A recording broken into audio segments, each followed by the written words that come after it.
ఇక IAS officer Smita Sabharwal social మీడియాలో పెట్టిన పోస్ట్ వివాదం రాజేసింది.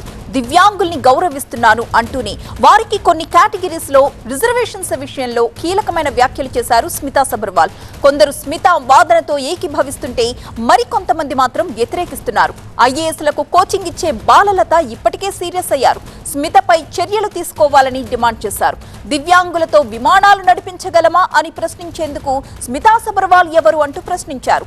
ఇలాంటి వ్యాఖ్యలతో తాము ఎంతగా బాధపడతామో ఆ ఐఏఎస్ ఆఫీసర్ కు తెలుసా అని ప్రశ్నించారు బాలలత.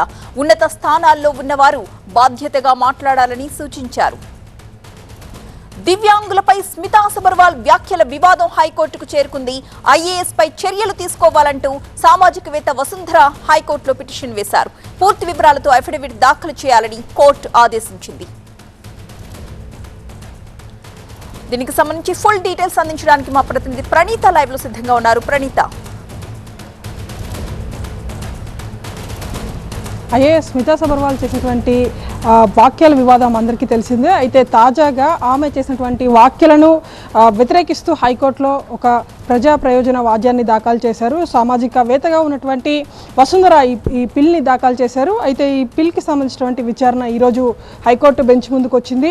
అయితే ఈ పిటిషన్ దాఖలు చేసేందుకు ఉన్నటువంటి అర్హతను హైకోర్టు ప్రశ్నించింది. అయితే పిటిషనర్ తరపున వాదించినటువంటి అడ్వకేట్ ఒకటే చెప్పారు. పిటిషనర్గా ఉన్నటువంటి వ్యక్తి కూడా ఒక దివ్యాంగురాలు కావటంతోనే ఈ పిటిషన్ని దాఖలు చేశారు. ఒక ఐఏఎస్ హోదాలో ఉంటూ బాధ్యత కలిగిన ఐఏఎస్ అధికారిగా ఉన్నప్పటికీ దివ్యాంగుల పైన ఆమె చేసేటువంటి వ్యాఖ్యలు తీవ్ర మనస్తాపానికి గురి చేశాయి. కాబట్టి యూపీఎస్సీ చైర్మన్ ఆమె మీద చర్యలు తీసుకోవాలని డిమాండ్ చేస్తూ తెలంగాణ హైకోర్టులో ఈ పిల్ని దాఖలు చేశారు. రెస్పాండెంట్స్గా అటు యూపీఎస్సీ చైర్మన్తో పాటు స్మితా సబర్వాల్ని కూడా చేర్చారు. సో ఈ మొత్తం పిటిషన్ పైన వచ్చే వారంలో విచారణ జరగనుంది హైకోర్టులో. ఎందుకంటే మొత్తం పిటిషనర్కి సంబంధించినటువంటి లోకస్ స్టాండ్ని హైకోర్టు ప్రశ్నించింది. కాబట్టి ఆ పిటిషనర్ వేసేందుకు ఆమెకు ఉన్నటువంటి అర్హతలను తెలుపుతూ మరొక కొత్త అఫిడవిట్ని దాఖలు చేయాల్సిందిగా హైకోర్టు ఆదేశించింది. సో తదుపరి విచారణను వచ్చే వారానికి హైకోర్టు వాయిదా వేసింది.